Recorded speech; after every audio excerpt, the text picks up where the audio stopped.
Nice to see you once again. Do you know that someone can have access to your Facebook account without your knowledge? There is it. So today I'm going to assist you on that, how to find those gadgets and then log them out from your Facebook account. Let's check it out. Please try as much as possible to subscribe and then click on the like button.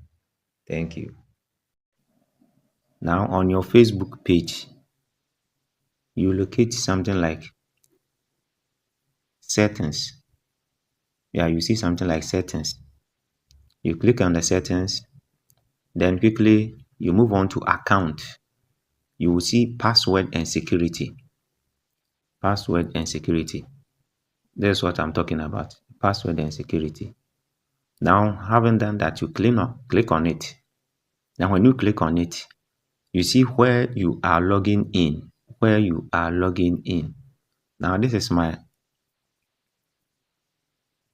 gadget I'm using now, TechnoSpark 20.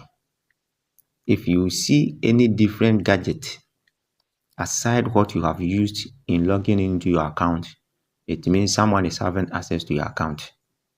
So, look at this. It was yesterday that I logged into my account with my PC. Have you seen it? It has appeared here.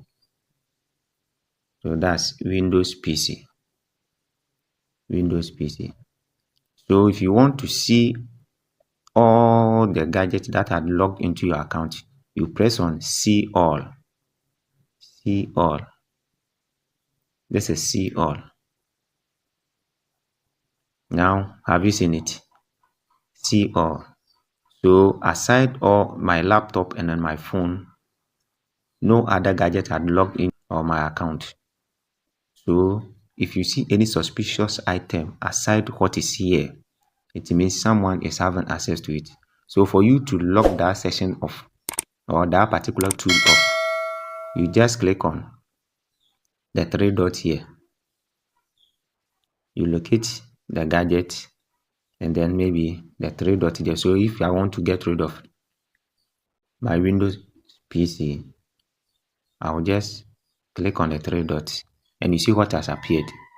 Log out. If I click on the log out, meaning it will log this particular Windows PC off.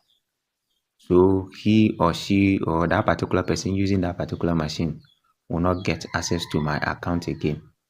But to be on the safer side, after logging it off, you quickly change your password. Then that will be the end. Thank you.